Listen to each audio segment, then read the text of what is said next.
You're watching Mainland News. I'm Joy Devine. In this week's news roundup, delegates converge on Nelson for local government conference, TPP protest planned outside Rutherford, Moutere Road victim named, council seeks feedback on Rocks Road, community rallies to support fire victims, New Zealand First Leader calls for ferry inquiry, region earns millions from dairy, CNN names Kaiteriteri Beach in top 100, and internet safety under the spotlight.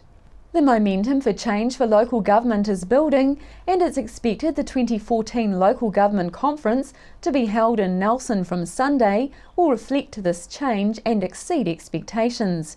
The conference will see over 500 delegates converge on the Nelson-Tasman region this weekend, with the conference due to start on Sunday. The local government sector oversees a huge range of services every day, affecting the daily lives of all New Zealanders, from the pavements you walk on, the roads you drive on, managing the quality of the water you drink, and the recreation grounds where you cheer on your kids. LGNZ's 2014 conference will focus on local government's role in powering economies and building vibrant communities.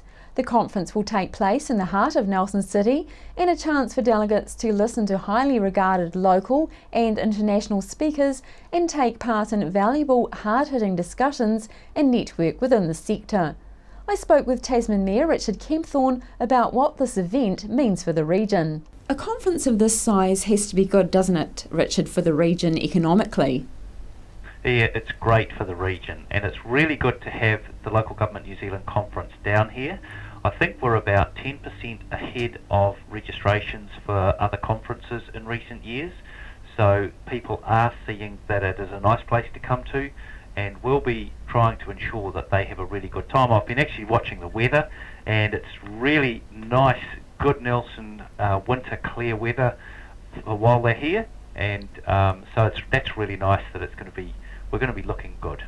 Fantastic. So I suppose they'll be shown around a bit? Yes, they will. Excellent. The conference itself is a pretty busy time, and once you get into it, one of the big values of the local government conference is the networking that occurs by being everybody is here together, chief executives, mayors, chairs of regional councils, councillors, and other associated organisations and government politicians, and there's a great amount that is achieved by sharing experiences, and a lot of the issues that we have are common to us all, and it's a really good opportunity of being together. As Mayor of Tasman, what's your understanding about what will be discussed at the conference? I haven't got the program in front of me, but there's a lot of material about what local government is involved with and the key issues. There are workshops and presentations, so there's quite a choice of things people can go to, and people are welcome to have a look online at the local government conference and the program if they want to. And how do you feel local government is doing in general? It's doing well. Local government is incredibly important for our local communities. The purpose of local government is engaging with local communities. I actually believe we do a good job. There are always challenges. Challenges are never going to run out, but it is the councils around the country, if you look at mayors and elected members who stand, the reason they do it is to make a positive difference to our communities, and there is a huge amount that is done. Some of it's behind the scenes, some of it's out, well known to everybody, but the whole purpose is to benefit our communities, and that's what we're there for. If the past turnout of locals to peaceful TPP protests in Nelson is anything to go by, another planned protest outside the upcoming local government conference is also expected to draw a strong gathering. Nelson man Graham O'Brien has been a supporter of informing the public and the councils to act now before the TPP agreement is signed to pass a resolution to enable local body councils to reject some of the clauses and have some legal protections if the TPPA is signed in its current form. With the local government conference on at the Rutherford Hotel beginning on Sunday, we asked Graham how the move to get councils to adopt the Nelson Council's resolution has gone and if he plans to have a voice during this conference. We've had a lot of success around the country. So far we've got Auckland, Nelson, Tasman, Wellington Regional Council, Horowhenua, Palmerston North, the Horizons Committee, which is a regional council of Palmerston North, and just yesterday Whanganui put it to their council, to one of their committees, and that's going to a full council, and they came up with 650 signatures up in their area, so that's just fantastic news. That seems to be quite a message for central government, isn't it? That people aren't actually very content with the way the TPPA is going. Well, I mean, everyone that's taking an interest in it is very worried about what's actually involved, because we're only still working off leaked documents. Our Prime Minister won't tell us anything about it. The opposition seem to be not quite as forthright as we want them to be on it. So yeah, everyone's very worried, and we've got a couple of other councils that are putting it to their councils for debate as well. So these councils are starting to ask the local government, New Zealand, for some sort of lead on this and what they should do. So brings us to this weekend. We've got the Local Government New Zealand conference here from Sunday to Tuesday, and on Tuesday the President of Local Government New Zealand is going to put the critical questions, release the critical questions that they will ask the political parties for this upcoming election, and we want the TPP to be a question to that as well. Is it going to be a question, or are you just speculating? We're just speculating. We've put it to them. We're sending them a letter to ask that to be put on. We're going to be down there on Tuesday morning at 8:30 on this Tuesday, the 22nd, to have a bit of a peaceful protest and put our point across that we think this is one of the major issues for the election, and everyone should stop trying to slide it under the mat and get it past the public. Yeah. So it's a real issue. It's not a non-issue. It's a real issue, and it's coming at us really fast. I mean, America's trying to get fast track on it. Our government's trying to just push it through. Once the election's over, who knows what will happen with this TPPA negotiations. Nelson City Council has just approved the recommendation from the Works and Infrastructure Committee to seek feedback from the community on two concepts that aim to improve the walking and cycling facilities along Rocks Road, a joint project with the New Zealand Transport Agency. The key principles in developing concepts were to increase walking and cycling use, improve safety for cyclists and pedestrians, and make the area more attractive. Concept 1 involves upgraded on-road cycle lanes, 1.5 metre width and a 2.4 metre footpath for pedestrians, 37 parking spaces, mostly at the Te Hunanui beach end, out of the current 279 public parking spaces which would be lost, and 3 new spaces will be added. Concept 2 involves a 4 metre wide off-road shared cycling walking path on the seaward side, with a separated 3 metre cycle path and 2.4 metre pedestrian footpath between the plant and food building and the boat shed cafe. 83 parking spaces out of the current 279 public parking spaces would be lost, and 2 new spaces would be added near the restaurants. Mayor Rachel Rees says in conjunction with the New Zealand Transport Agency, they've taken a good look at Rocks Road and considered opportunities to improve walking and cycling given the constraints they're working within, and the 2 concepts they're seeking feedback on are the only 2 they've considered, both financially and physically viable. The estimated cost of Concept 1 is $9 to $13 million, and for Concept 2 the estimated cost is approximately $11 million to $15 million. The feedback period opens on the 24th of July and closes on the 25th of August. The information will be included in Live Nelson and on the council website. The man who was killed in a fatal crash between a vehicle and pedestrian on the Mutri Highway last Sunday evening has been identified by the police as 40-year-old Thomas Koschwasser of Redwood Valley. Mr. Koschwasser is a German national who has been living in New Zealand for a number of years. His family in Germany have been informed of his death. The crash investigation is ongoing, and police would like to thank those members of the public who have come forward with information relating to this crash and those who assisted at the scene. The matter has been referred to the coroner.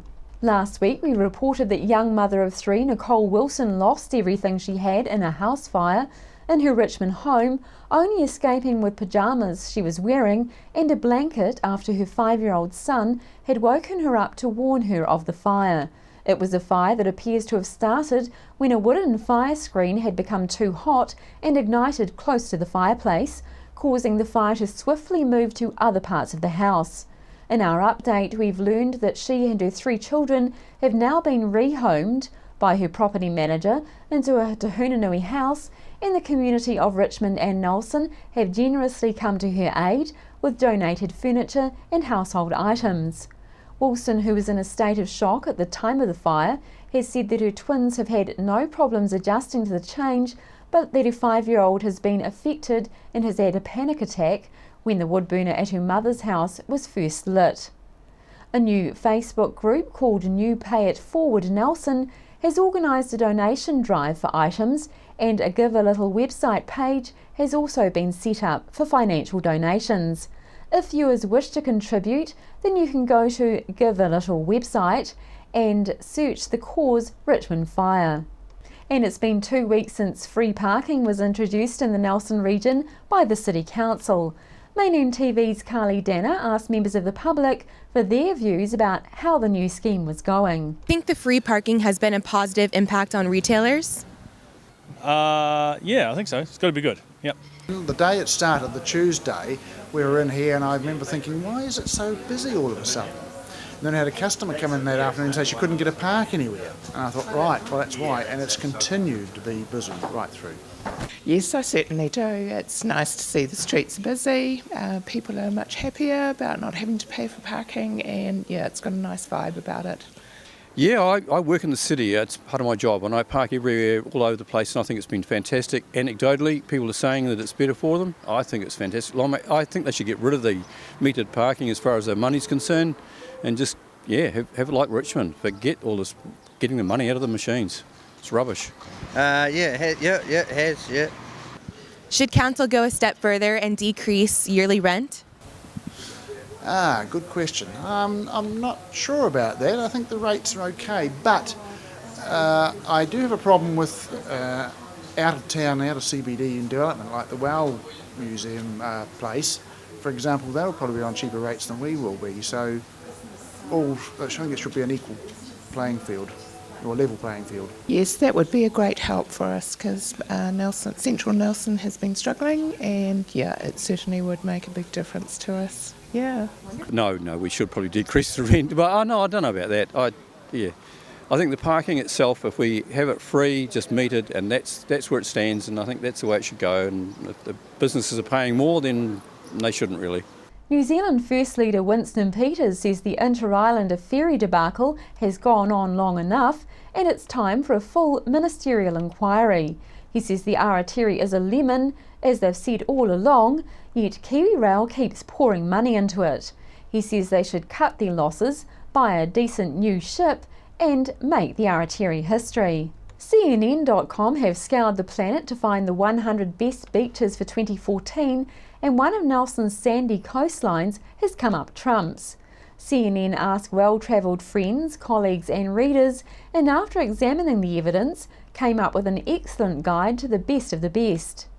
It ranked Kaitiritiri Beach at number 68 on the list and said about the destination that with golden sand and the most sunshine hours in New Zealand, Kaitiritiri Beach is at the top of New Zealand's South Island and the gateway to Abel Tasman National Park.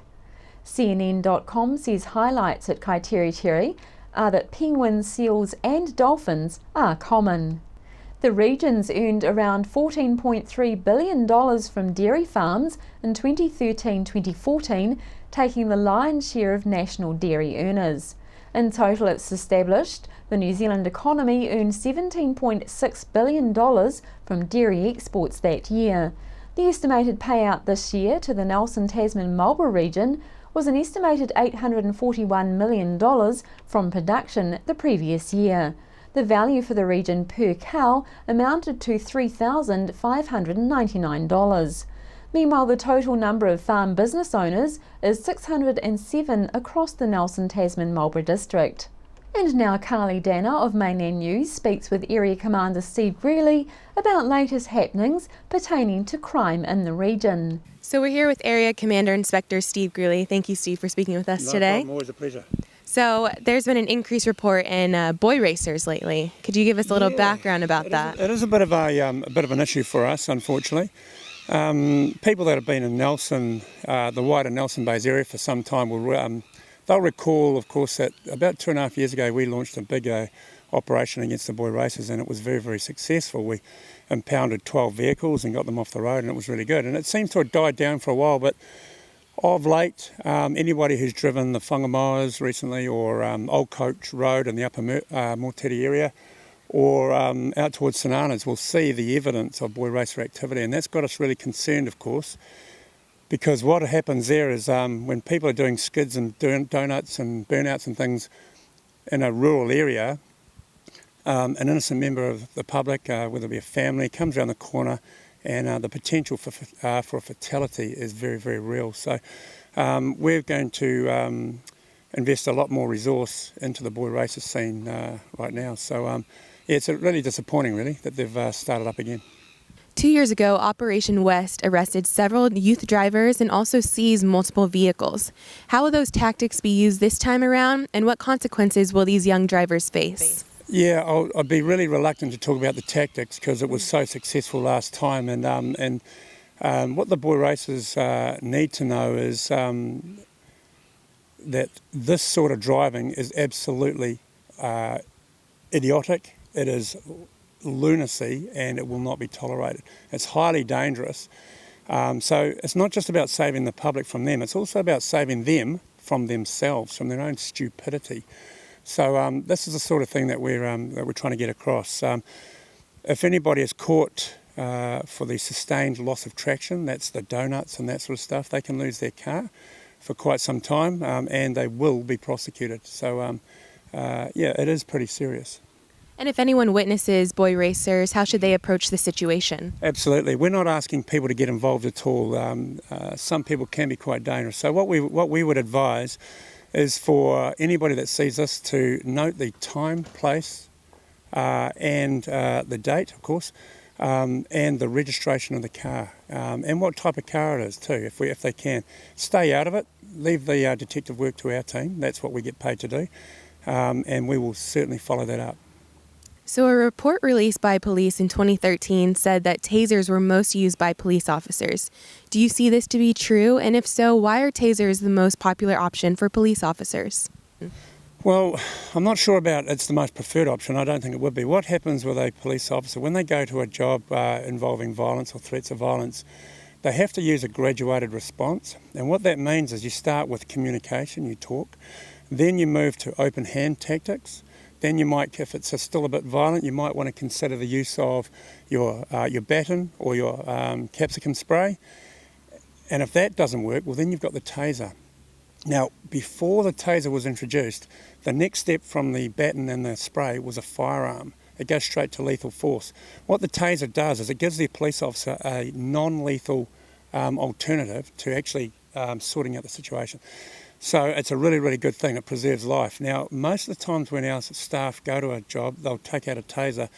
If they do take the taser out, they paint, what we call painting the offender, and it shows a little red dot as to where the taser would fire and where it would hit. Most of the time, the offender sees that dot and they give up straight away.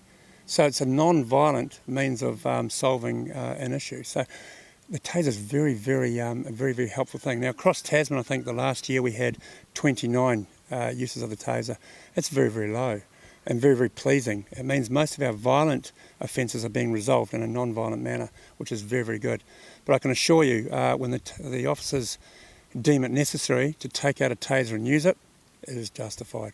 The Victory Community Centre is set to host a workshop for those affected by violence or cyberbullying on August the 7th from 7 to 8:30 p.m. The workshop is titled Strong Together and will be run by leading internet safety and risk assessment consultant John Parsons. Mainland TV's Raj Agarwal sat down with Mr Parsons to discuss the importance of the national issue to the Nelson community. We're now joined by John Parsons, a leading internet safety and risk assessment consultant. John, thanks for joining us. Good morning. Now, can you start by explaining the Simulate to Educate program that you've started and just give us some details about that? Simulate to Educate works in schools, the private sector and the health sector, and we provide education to all members of those sectors around cyber security, how to use the technology ethically within schools.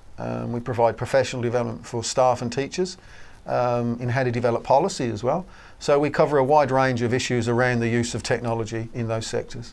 Now, there's three different sectors. There's the education sector, the health sector, and the private sector. Correct. Can you explain the differences between these three? Within the schools, primary, intermediate and college, we'll go in and deliver values-based education. It is very much strength-based learning, looking at the past success that individuals have demonstrated and really building on that.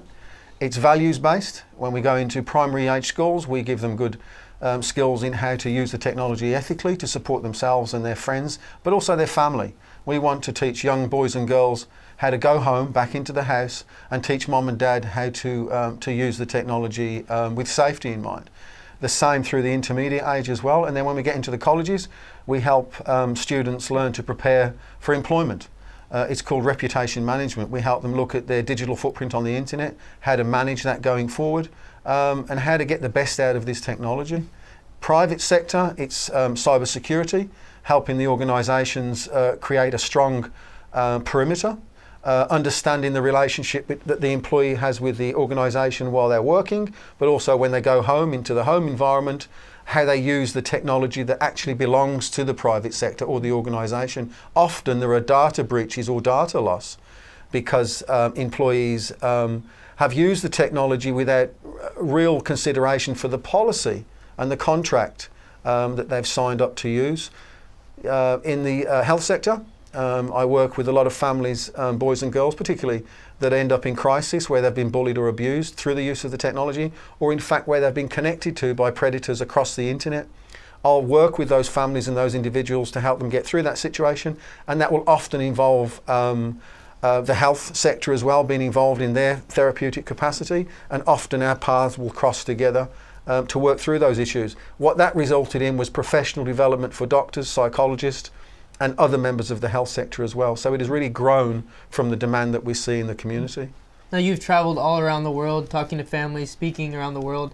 Do you see some of these issues affect New Zealand and specifically Nelson, some of these similar issues?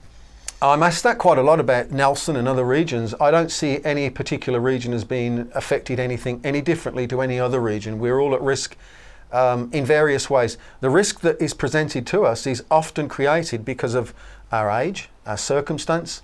For instance, I work with senior citizens that have lost $7,000 or $8,000 or significantly bigger amounts of money.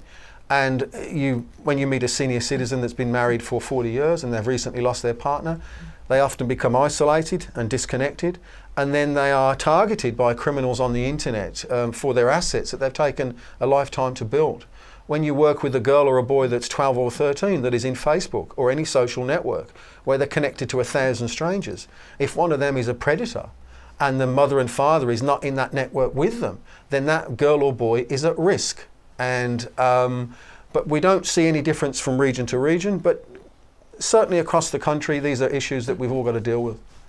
And finally, Light Nelson exceeded all expectations, drawing over 40,000 people over 2 nights to the Queen's Gardens and surrounds last weekend. The event, with over 40 installations from local and national artists, is in its 2nd year, and organisers were hoping they'd top last year's crowd of 16,000. Light Nelson Trust Chair Brian Riley said the huge support from the people of Nelson would see the event's 10-year plan being fast-tracked. He says he was at the gate and talked to people who had come from Auckland, Wellington and Christchurch, swayed by the joint marketing venture they did with Nelson Tasman Tourism, the Art Expo and the Winter Music Festival. The neon synthesizer band at the cathedral was also a runaway success, with 3 extra shows tacked onto the schedule to cater for the crowds that turned out. Here's an excerpt from the Nelson Synthesizer Band's performance on Sunday night.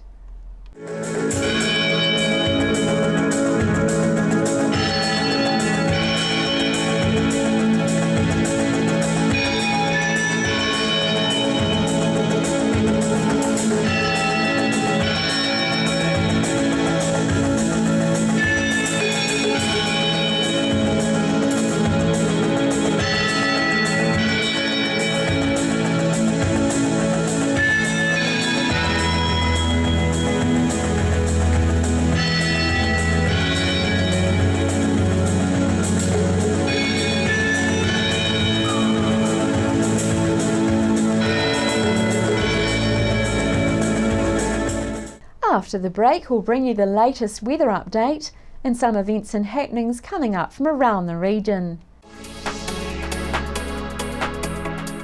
From small cars to trucks to commercial vehicles, we have all the leading brands of tyres, including Bridgestone. A local professional qualified team serve the entire region 24/7. Tasman Tyre Treads, serving Richmond, Motueka and Golden Bay. Hello everyone, how are you doing? I'm wonderful. My name is Roy Siboni, I'm from Ray White, Richmond, and this is another amazing section I just listed. The benefit for this section is, as you can see, the view behind me is just amazing view, outstanding, and it's just ready to be built and to develop to its potential. As you can see, amazing view behind me to the sea, and obviously also view to the other side of the city, ready to be built, and you can start planning to build your dream home today.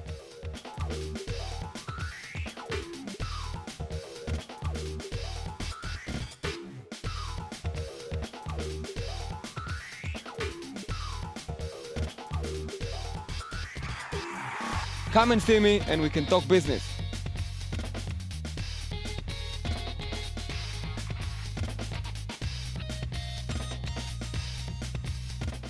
Hi, my name's Ian Mortimer. Mortimer Auto Upholstery is your one-stop shop for all your upholstery needs. We do car and boat interiors, boat canopies, ute tonneau covers, canvas and PVC fabrication. Call in and see us in Oxford Mews, 72 Oxford Street, Richmond.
Nelson by Day, Music by Night is the theme for the 20th annual Nelson Winter Music Festival, which is set to bring some midwinter magic to the city from the 11th to the 27th of July.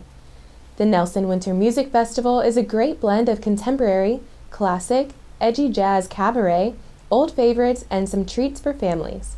The event will be held at the Old St. John's on Hardy Street. For tickets, visit www.nelsonwinterfestival.nz, and more information phone 035-489-477. A chance to celebrate a Brook Sanctuary milestone, guest speakers, live jazz band, update from the Trust, Brook Sanctuary Wildlife Quest prize draw, food available, and plenty of fun for the whole family happening the 2nd of August from 1 to 4 p.m. at the Founders Heritage Park. On behalf of the team here at Mainland Television News, thanks for joining us. We'll bring you the latest news and events from around the region again tomorrow.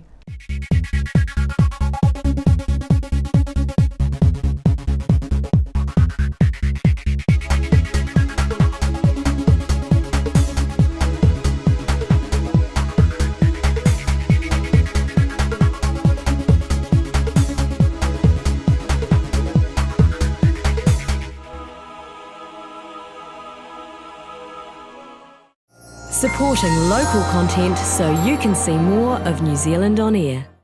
Hi, I'm John McMillan at the Nelson Power Tool Centre. We have great prices on all the top quality brands of power tool. Tools and equipment at our showroom 146 Tahunani Drive in Nelson. The Nelson Power Tool Centre, the specialists that stand behind and service what we sell.